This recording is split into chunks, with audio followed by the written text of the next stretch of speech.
tema de hoje é o véu. O véu que separava dentro da tenda sagrada o Santo dos Santos, onde ficava a Arca da Aliança, a presença de Deus, né? E o Santo Lugar, onde eles queimavam incenso no altar de incenso, onde tinha o candelabro de ouro e também a mesa dos pães da proposição. Lembrando que nós estamos estudando o livro de Êxodo e o livro de Levítico também. Vamos falar do capítulo 26 de Êxodo, capítulo 16 de Levítico, e vamos fazer algumas analogias com o Novo Testamento, também em Mateus 27. A área que nós estamos estudando geograficamente é o Oriente Médio. Então, nesse mapa, você está vendo agora a região do Egito, a Península do Sinai e Canaã. Nesse próximo mapa, vamos relembrar aí a caminhada do povo de Israel saindo do Egito, da escravidão em direção à Terra Prometida, descendo pela península, chegando até o Monte Sinai, também chamado de Monte Horebe, um monte sagrado onde Moisés recebeu as leis e também todas as orientações sobre o culto e a civilização hebreia. Vamos ler a passagem agora de Êxodo, capítulo 26, falando sobre a produção, do que era feito este véu sagrado.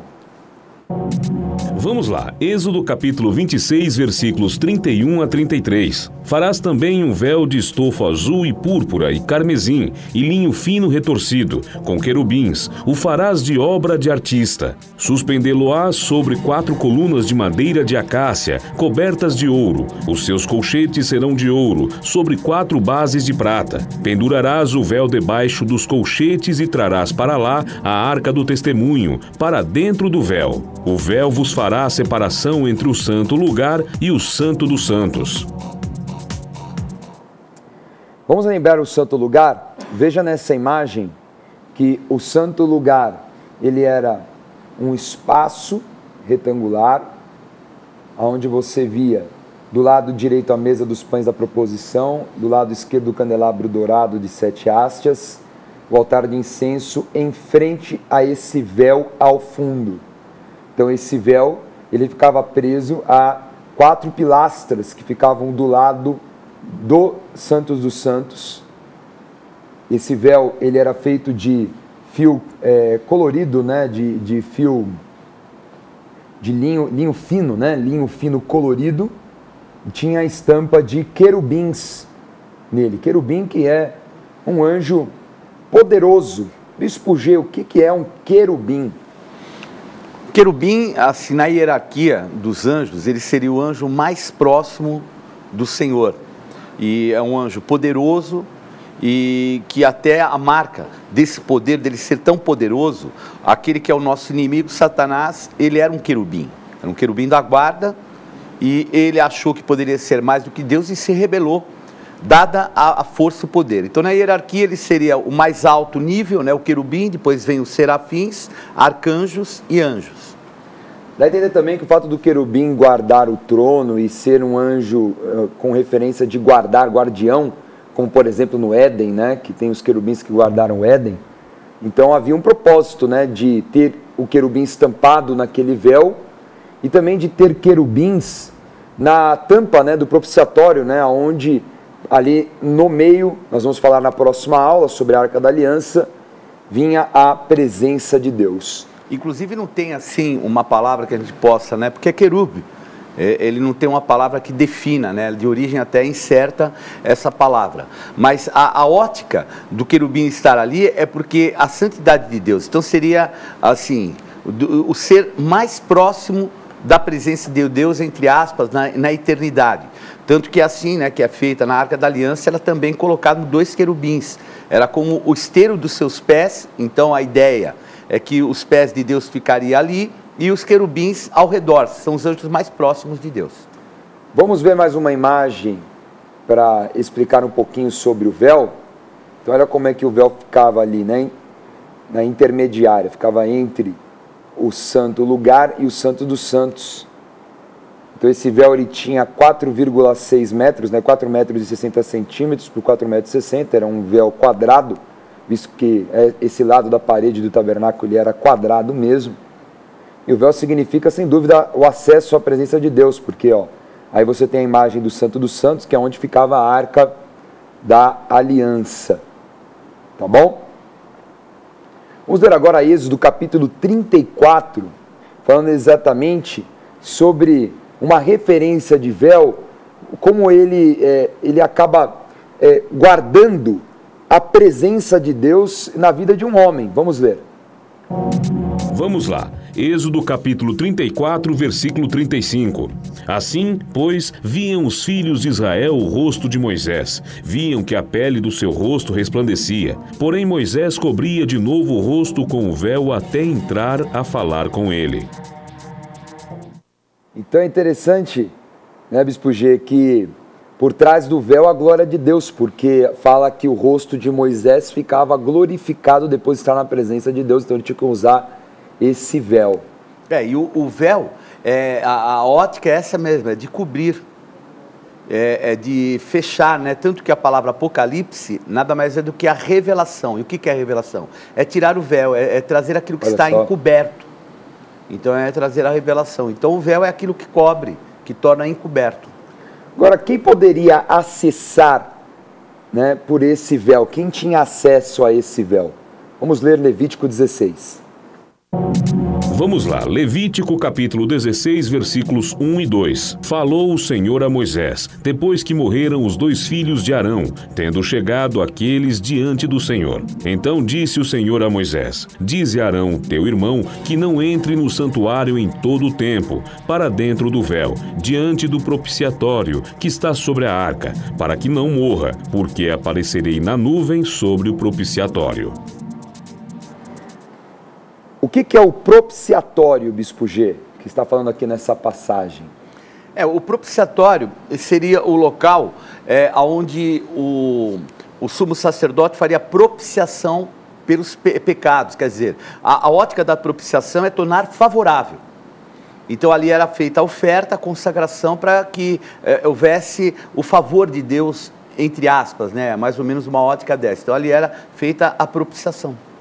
Nesse mesmo capítulo fala que ele só poderia entrar nesse Santo dos Santos quando solicitado, né? E também tinham algumas ofertas específicas que ele entrava no Santo dos Santos, por exemplo, a oferta pelo pecado, que ele ia lá e aspergia o sangue sobre a tampa, né, do propiciatório e assim por diante. Lembrando que tinha que aspergir o sangue também sobre o véu, está lá em Levítico capítulo 4, então ele aspergia aquele sangue sobre o véu, entrava e depois ele aspergia o sangue também sobre a tampa do propiciatório, era oferta pelo pecado do cordeiro que foi sacrificado ali no altar, no átrio exterior, tá bom?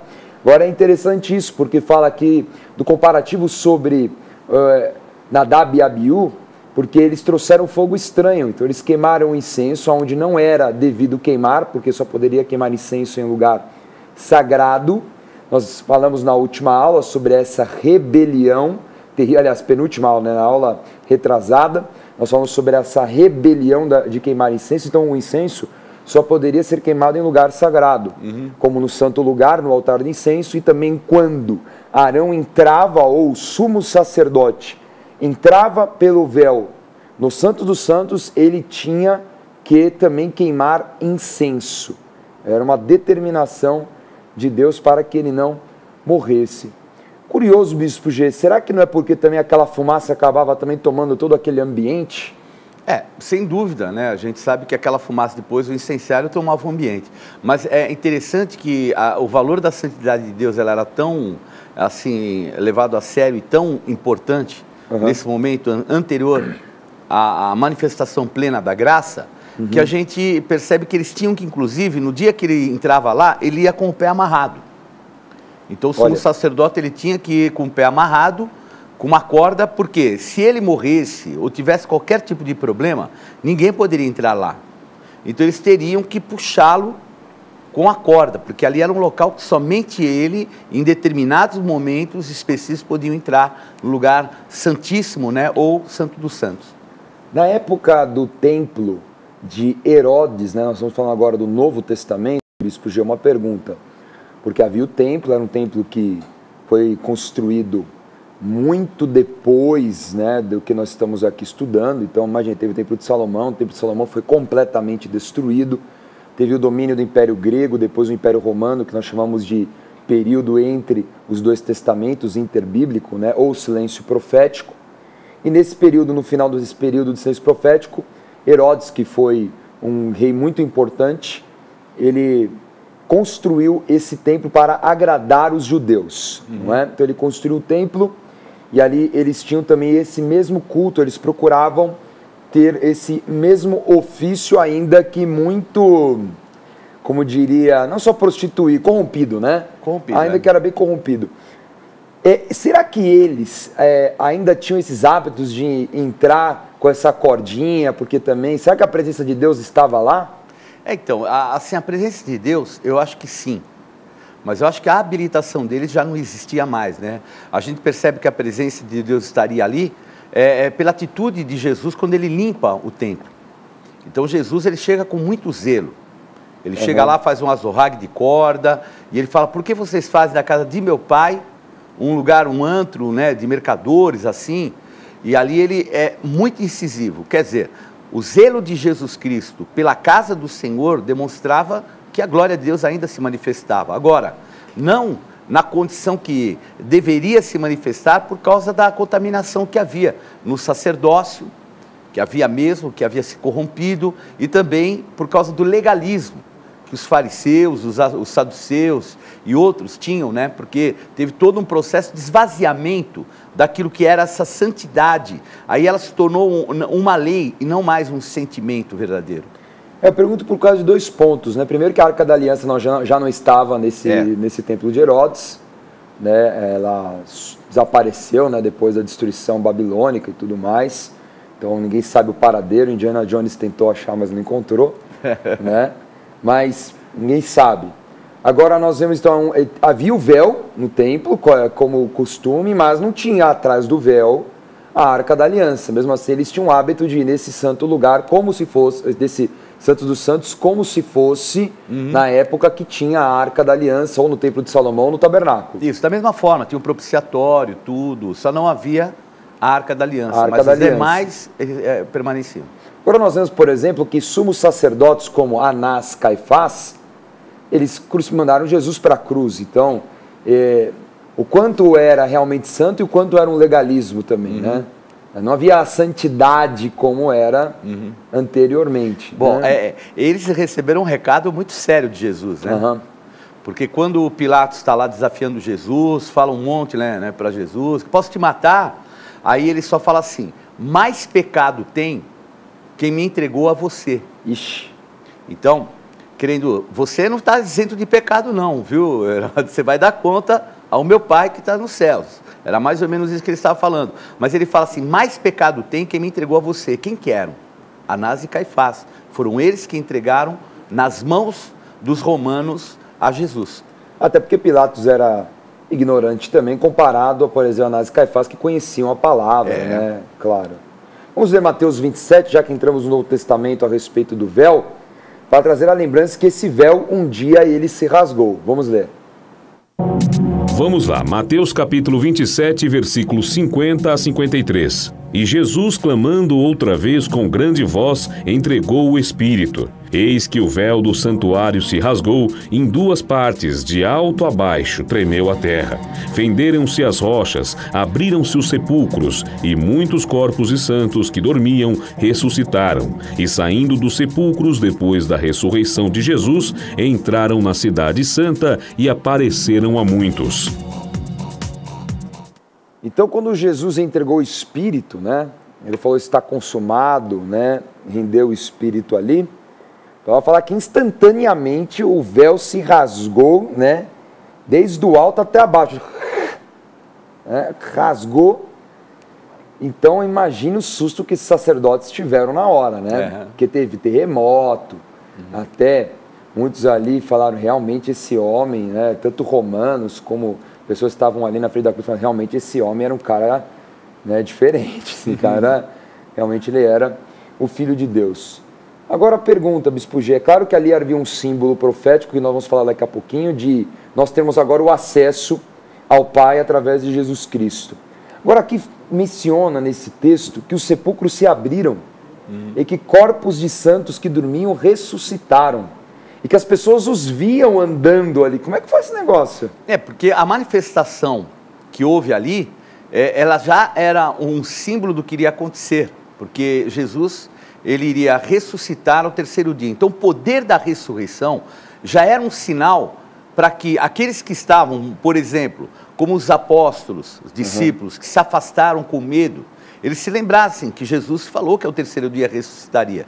Então, ali foi um sinal para que muitos vissem que já era o quê? Era a morte de Jesus? Sem dúvida. O véu foi rasgado? Sem dúvida. Mas o poder de ressurreição já estava ali sendo liberado. Então era um sinal para aqueles que estavam ali para manterem a esperança e cumprirem com tudo aquilo que Jesus havia falado. Ficassem em Jerusalém para serem revestidos do poder, porque Jesus iria ressuscitar.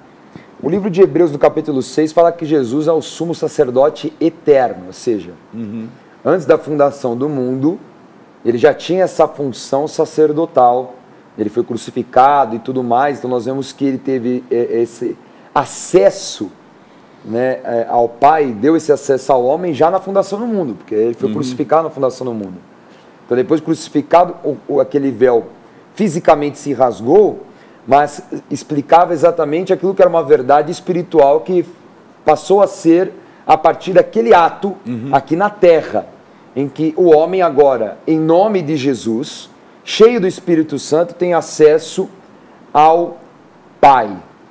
Então, como se dá isso, Bispo G? Como é que é esse acesso? O que uma pessoa precisa ter para ter esse acesso ao Pai? Então, a figura de Jesus também é como o véu. Ele seria como o véu. Então, o véu, quando ele morreu, o véu se rasgou. Então, aquilo que antes era para um contato somente no lugar santo de Deus, seria uma vez por ano pelo sumo sacerdote, que agora não, agora o acesso seria liberado, você vai ainda fazer comentários sobre isso. Mas o que é isso? Quer dizer que através do sacrifício de Jesus Cristo, nós temos acesso a Ele. Então, Ele é mediador. Então, não é mais um sumo sacerdote que é mediador para, vamos dizer assim, propiciar-nos a condição de não vir a ira de Deus sobre nós. É mais ou menos essa ótica, porque de uma certa forma, as pessoas não eram perdoadas nos seus pecados. A graça de Jesus Cristo, a condição de Ele como sacerdote fazer a última, né, o sumo sacerdote eterno, e Ele mesmo ser a oferta, o cordeiro, trouxe essa plenitude. Então só aí sim o homem pode ter esse acesso. De que maneira? Pela fé. Entregando sua vida a Jesus, crendo no sacrifício dele. Porque como uma pessoa ela levava então, vou levar um cordeiro pelos meus pecados. Da mesma forma, se eu quero que os meus pecados sejam perdoados, eu vou fazer uso de quem? Do cordeiro. Só que o cordeiro de Deus, Jesus Cristo, que nos dá a condição do perdão e obviamente do acesso às coisas eternas de Deus, ao Santo dos Santos. Muito bem. Até é interessante que o escritor de Hebreus fala que Jesus, que ele era esse véu em carne mesmo, como se a carne dele fosse esse véu, né? Porque ele foi moído na cruz. Por isso que o véu do templo rasgou no momento que Jesus morreu. Porque a hora que Jesus foi perfurado, o véu se rasgou. Então esse véu nada mais é do que o símbolo do que era o corpo de Jesus Cristo, que estava sendo rasgado, rompido, para que nós pudéssemos ter acesso direto ao Pai. Impressionante esse detalhe da palavra. Vamos ler o que Paulo fala aos Coríntios sobre esse assunto. Vamos lá, segunda carta aos Coríntios, capítulo 3, versículos 13 a 16. E não somos como Moisés, que punha véu sobre a face, para que os filhos de Israel não atentassem na terminação do que se desvanecia. Mas os sentidos deles se embotaram, pois até o dia de hoje, quando fazem a leitura da antiga aliança, o mesmo véu permanece, não lhe sendo revelado que em Cristo é removido. Mas até hoje, quando é lido Moisés, o véu está posto sobre o coração deles. Quando, porém, alguns deles se converte ao Senhor, o véu lhe é retirado. De certa forma, o apóstolo Paulo faz uma crítica aos judeus daquela época, que ainda tinham o véu sobre o coração. Não é? Então eles não tinham o coração entregue ao Senhor, eles também não tinham esse acesso direto ao Pai, porque eles tinham um véu, que é o véu da lei, e tudo aquilo que, né, deveria ter sido tirado, eles ainda não quiseram tirar. Exatamente a diferença entre a antiga e a nova aliança, né? Então acho que o véu, o rompimento do véu é acabou a antiga aliança, começou a nova aliança. Acho que foi exatamente nesse momento, né? E o interessante, né, que a gente percebe que o apóstolo Pedro, ele tinha um pouco desse resquício do véu. O véu ainda cobria um pouco o coração dele, né? Ele põe essa simbologia que os judeus ainda têm o véu sobre o seu coração. Por quê? É uma atitude de entrega de sentimento. Porque quando desce aquele lençol com animais, que o Senhor fala para ele, olha, o que eu purifiquei, você não torna incomum. E 3 vezes, e Pedro ainda questionando se deveria ou não. E nós vemos que, ao contrário, o apóstolo Paulo, ele já tem isso no seu coração, uma liberalidade em relação àquilo que é do Senhor, tremendo, né? Aqui ele mesmo fala, ele põe em xeque Moisés, ele põe em xeque a lei. Ele fala que a lei veio algo como condenação. Ele fala que o ministério que veio era não ministério de vida, é ministério de morte. E ele fala, não sou como Moisés, não. Eu não coloco véu, não. Eu estou limpo dessa situação, eu vou face a face com o Senhor de glória em glória, né? Então vejam o aspecto do que a liberdade espiritual que tem assim, o conteúdo profundo da graça. O interessante é ver que talvez esse véu ele seria mais defendido, um olhar humano, por Paulo do que Pedro, porque Paulo foi um fariseu, estudou com Gamaliel, então ele era um cara que tinha assim, todos os conceitos do judaísmo extremamente impregnados no seu coração. A gente vê que a transformação de Paulo foi muito maior até do que de Pedro, né? Porque Pedro era um analfabeto, o que ele sabia da lei era o que ele tinha visto na sinagoga de Cafarnaum ou de alguma outra cidade ali, né? Alguma aldeia da Galileia, ainda que ele viu João Batista falando, e olha que João Batista pegava pesado com os fariseus, chamava de raça de víboras e tal. E Pedro, ainda impregnado dessa religiosidade, e Paulo, que talvez seria o maior religioso da época, tinha praticamente zero, né? Não tinha religiosidade. É interessante. E Paulo, ele mesmo falou, enquanto a lei, íntegro. Então, ele não era só um defensor da lei, ele não era alguém que conhecia a lei, porque ele conhecia profundamente a lei. Ele mesmo fala, mas sabe o que ele coloca? Tudo isso para mim é refúgio.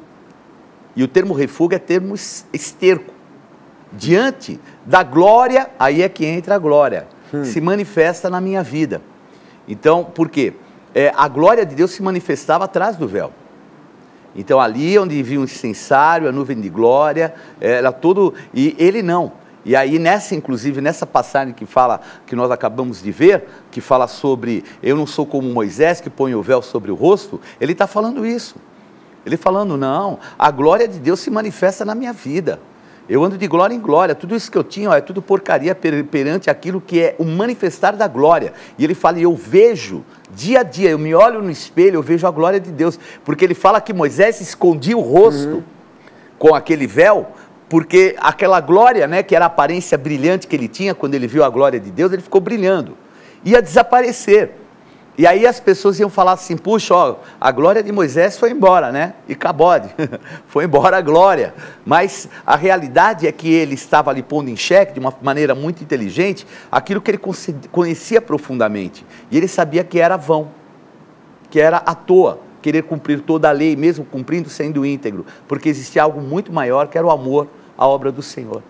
Paulo fala exatamente daquilo que é a plenitude da nova aliança, porque a glória passou a ser permanente. E Moisés não era permanente. Não à toa que o termo que também Hebreus usa, termo de sombra, né? Quer dizer, alguns momentos de glória no Antigo Testamento, algumas pessoas que tinham alguns atributos de Deus, mas agora no Novo Testamento a plenitude, né? Então é muito interessante também esse detalhe, né? Nessa mesma passagem. Por fim, Bispo G, também em Hebreus 6 fala que Jesus é sumo sacerdote da ordem de Melquisedeque. Quem foi Melquisedeque? Melquisedeque foi um sumo sacerdote que não tinha uma linhagem. Então nós percebemos que após Moisés, aí vem na linhagem de Levi, depois tem uma segunda linhagem de sacerdócio também, e ele não tinha uma linhagem, uma ancestralidade. Então foi alguém que naquela época, porque se nós olharmos os sacerdotes que vieram depois, que eram vinculados à lei, vieram de Abraão.